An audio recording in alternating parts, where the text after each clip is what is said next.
Tidak ada seorang pun dapat dihukum atas apa yang dipikirkannya. Assalamualaikum warahmatullahi wabarakatuh. Shalom, Om Swastiastu, Namo Buddhaya, salam kebajikan bagi kita semua. Sebelumnya saya ucapkan terima kasih kepada dosen pengampu kelas litigasi pidana PLKH 4 Bapak Dr. Heri Firmansyah, SH, MHum, MPA yang telah memberikan kesempatan kepada kami, saya selaku mahasiswa, untuk memaparkan materi pada ujian tengah semester. Tidak lupa pula untuk teman-teman di sana, selamat pagi, selamat siang, selamat sore, dan selamat malam. Izin saya memperkenalkan diri, nama saya Saidina Azhara dengan NIM 205220265. Materi yang akan saya paparkan seperti pada layar di atas adalah sistem peradilan pidana.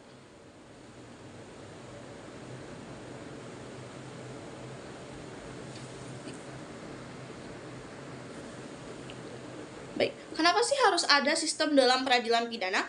Bahwa dalam menegakkan hukum pidana berhubungan erat dengan perundang-undangan, baik secara material maupun formil. Sistem memberikan formulasi step by step dalam menangani kejahatan di masyarakat, sama halnya dengan hakim yang dapat memutuskan hasil putusan seadil-adilnya bagi masyarakat, korban, dan terdakwa. Dengan adanya sistem peradilan pidana ini menjadikan tatanan pengendalian hal kejahatan secara berurutan sistematis melalui lembaga yang menjalankan hukum formil dan material.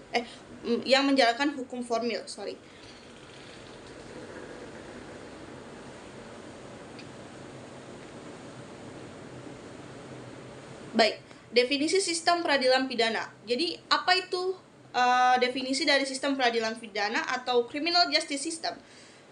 Ini merupakan sistem yang menanggulangi kejahatan pada masyarakat. Menanggulangi berarti upaya untuk mengendalikan kejahatan agar berada dalam batasan toleransi masyarakat. Sistem ini bertanggung jawab dalam menegakkan hukum terkait dengan tindak pidana yang melalui proses penegakan hukum, penuntutan, persidangan, dan eksekusi putusan terhadap pelanggaran hukum pidana. Lalu apa saja batasan dalam sistem peradilan pidana ini? Menurut Marjono Reksodi Putra, batasan yang dimaksud dalam sistem peradilan pidana adalah sistem pengendalian kejahatan yang terdiri dari lembaga kepolisian, kejaksaan, pengadilan, dan pemasyarakatan terpidana.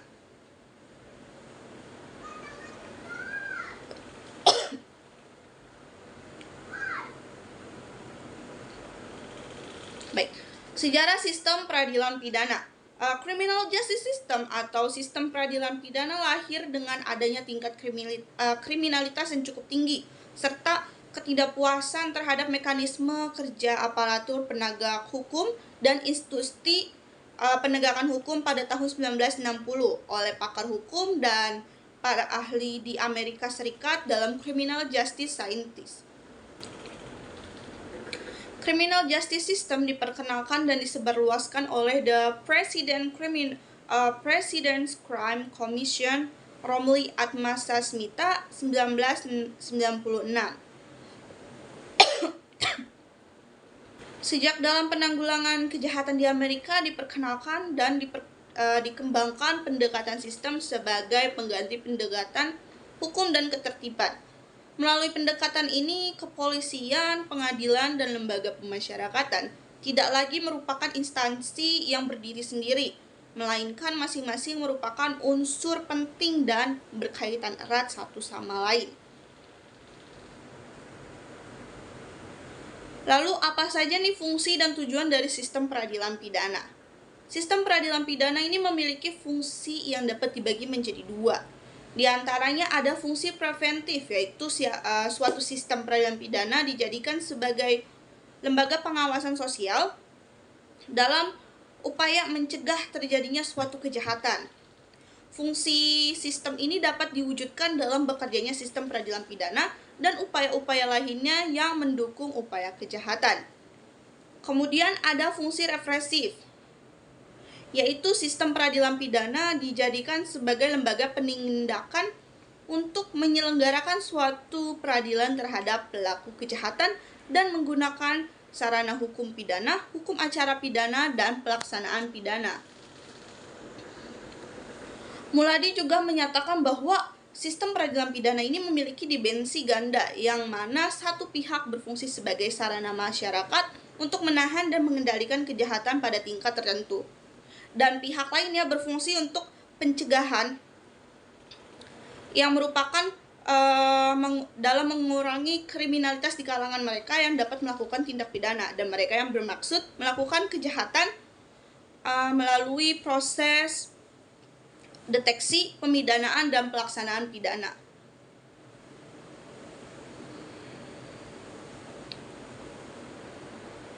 Kemudian menurut Robert de Pursley, sistem peradilan pidana ini memiliki dua tujuan yang berbeda, dibagi berdasarkan tujuan penting dan tujuan utama dan tujuan penting lainnya. Tujuan utama untuk melindungi warga masyarakat dan untuk memelihara ketertiban masyarakat. Kemudian tujuan penting lainnya adalah untuk mencegah kejahatan, yang mana nih menekan perilaku dari perilaku yang jahat dengan cara menahan para pelanggar, oleh karena mencegah mereka untuk melakukan kejahatan sudah tidak mempan atau tidak efektif. Dengan demikian, sebenarnya tujuan dari sistem peradilan pidana ini baru selesai apabila pelaku kejahatan telah melakukan terintegrasi ke dalam masyarakat, hidup sebagai anggota masyarakat umumnya yang taat pada hukum. Kemudian kita ada di dalam sistem peradilan ini ada model sistem peradilan.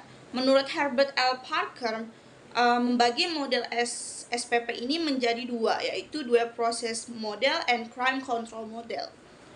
Dua model ini dikenal dalam proses pemeriksaan perkara pidana di Amerika Serikat dengan nama Two Models of the Criminal Process. Crime Control Model lebih memperhatikan kebutuhan untuk menyelesaikan kasus, memastikan tidak adanya suatu kejahatan dan mengontrol kejahatan. Model ini memiliki 3 unsur yang mendasar, yaitu efficiency, speed, quantity, and presumption of guilt. Berlakunya asas praduga bersalah dan sarana cepat bagi model crime control ini dikarenakan perhatian utama harus ditujukan kepada efisiensi dari suatu penegakan hukum untuk menyeleksi tersangka, menetapkan kesalahannya, dan menjamin hak tersangka dalam proses pengadilan.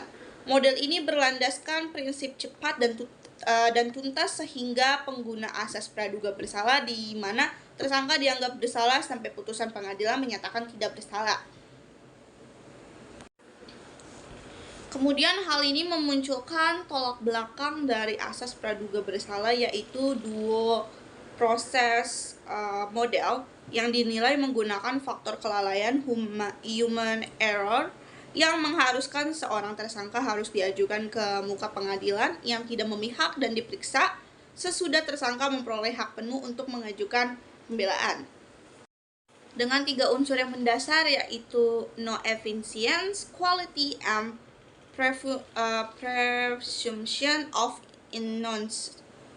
Asas praduga tak bersalah menganggap seseorang menjalani proses pemidanaan tetap tidak bersalah, sehingga harus dihormati haknya sebelum ada putusan pengadilan.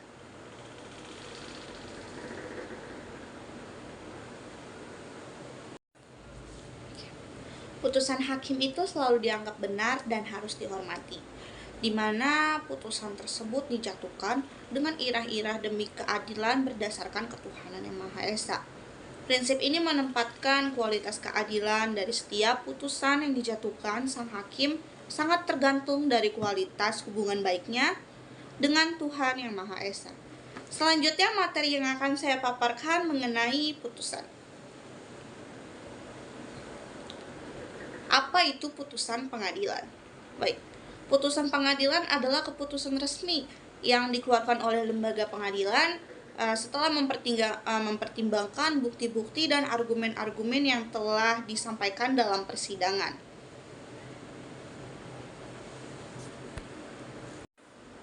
Putusan tersebut menentukan hasil akhir dari suatu perkara hukum dan harus dijalankan oleh pihak-pihak yang terlibat.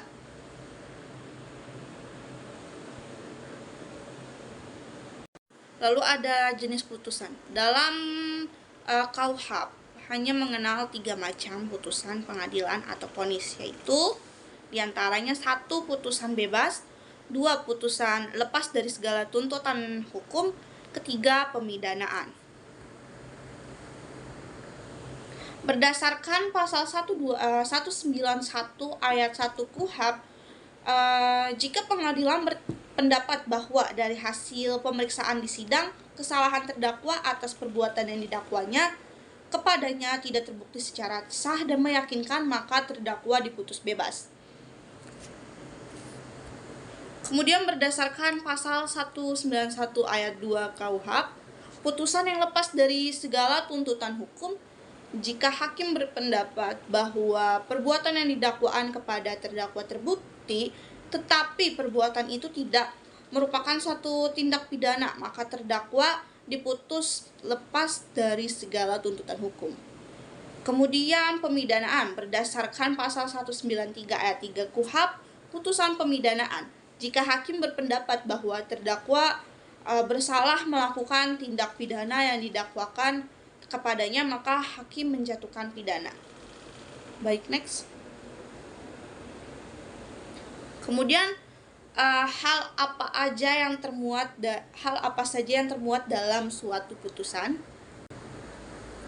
Baik, yang pertama ada kepala putusan. Kepala putusan ini yang berbunyi demi keadilan berdasarkan ketuhanan yang Maha Esa. Kemudian ada nama lengkap, tempat tinggal, agama, dan kepercayaan terdakwa. Yang ketiga ada dakwaan, sebagaimana yang terdapat dalam surat dakwaan. Kemudian yang keempat ada pertimbangan fakta, yang mana pertimbangan ini disusun secara ringkas mengenai fakta berupa alat bukti yang diperoleh dalam pemeriksaan persidangan. Kemudian yang kelima ada tuntutan. Tuntutan ini berupa tuntutan pidana yang ada dalam surat tuntutan. Kemudian yang keenam ada dasar pemidanaan. Pasal peraturan perundang-undangan yang akan menjadi dasar pemidanaan atau tindakan, dan pasal yang menjadi dasar hukum dari putusan disertai hal yang memberatkan dan meringankan. Kemudian hari dan tanggal diadakannya musyawarah hakim, kecuali perkara diperiksa oleh hakim tunggal. Kemudian yang ke-8 ada pernyataan kesalahan terdakwa, yang mana pernyataan ini telah terpenuhi semua unsur dari rumusan perbuatan pidana. Yang kelima ada perintah terhadap terdakwa, yaitu perintah supaya terdakwa ditahan atau tetap dalam tahanan atau dibebaskan. Yang ke-10 ada hari dan tanggal putusan. Hari dan tanggal putusan ini berisikan nama penuntut umum, hakim yang memutus, dan nama panitera. Baik, next.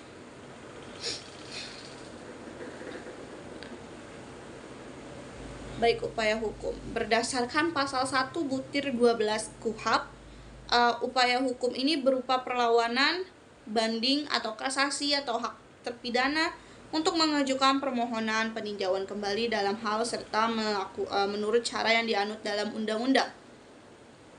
Dalam KUHP ini upaya hukum ada 2 jenis, yaitu upaya hukum biasa yang terdiri dari banding dan kasasi, kemudian upaya hukum luar biasa terdiri dari kasasi demi kepentingan hukum dan peninjauan kembali putusan pengadilan yang telah memperoleh kekuatan hukum tetap.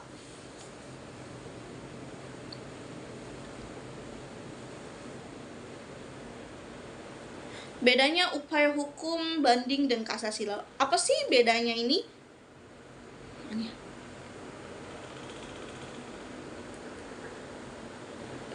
Bedanya upaya hukum banding dan kasasi. Upaya hukum banding ini diajukan oleh pihak yang merasa tidak puas atas putusan pengadilan tingkat pertama. Sedangkan upaya hukum kasasi adalah proses hukum yang dilakukan untuk mengajukan banding atas putusan pengadilan yang telah memutus perkara di tingkat banding. Perihal acara peradilan banding, dalam hukum pidana ini diatur pada pasal 233 sampai dengan pasal 243 KUHP. yang mana upaya hukum banding adalah proses pengajuan permohonan banding oleh pihak yang tidak merasa puas dengan putusan pengadilan tingkat pertama. Pihak yang melakukan banding mengajukan argumen dan bukti baru kepada pengadilan tingkat lebih tinggi untuk meminta putusan yang berbeda. Kemudian pengadilan banding akan meninjau kembali kasus tersebut dan memutuskan apakah putusan pengadilan tingkat pertama perlu diubah atau tidak. Berdasarkan pasal 244 sampai dengan pasal 262 KUHP, maka dikenal kasasi oleh pihak-pihak termaksud jaksa, penuntut umum, dan kasasi demi kepentingan hukum oleh jaksa agung. Kasasi demi kepentingan hukum tidak membawa akibat hukum apa-apa bagi pihak yang bersangkutan. Baik, upaya hukum luar biasa. Upaya hukum luar biasa adalah langkah atau tindakan hukum yang dilakukan di luar prosedur hukum biasa untuk mengajukan permohonan banding, kasasi, atau gugatan lainnya dalam rangka mencari keadilan. Berdasarkan hal ini diatur dalam pasal 259 sampai dengan pasal 262 KUHP yang berhak mengajukan hanya jaksa agung terhadap putusan hakim yang telah berkekuatan hukum tetap melalui pengadilan negeri yang telah memutuskan perkara pada tingkat pertama. Baik. Upaya hukum peninjauan kembali. Upaya hukum yang dilakukan untuk meminta pengadilan memeriksa kembali suatu putusan yang telah berkekuatan hukum. Dengan alasan-alasan tertentu seperti adanya bukti baru yang relevan atau adanya kesalahan dalam proses hukum sebelumnya terhadap putusan pengadilan yang telah berkekuatan hukum tetap dan putusan berupa pemidanaan, terpidana atau ahli warisnya dapat mengajukan peninjauan kembali. Pengajuan dapat dikuasakan kepada penasihat hukum. Permohonan peninjauan kembali ini diajukan kepada panitera pengadilan yang telah memutus perkara dalam tingkat pertama tanpa dibatasi tenggang waktu.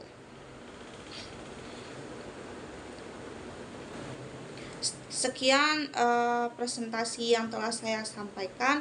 Kurang lebihnya mohon maaf. Semoga apa yang telah saya sampaikan dalam 2 materi ini tersampaikan dengan baik.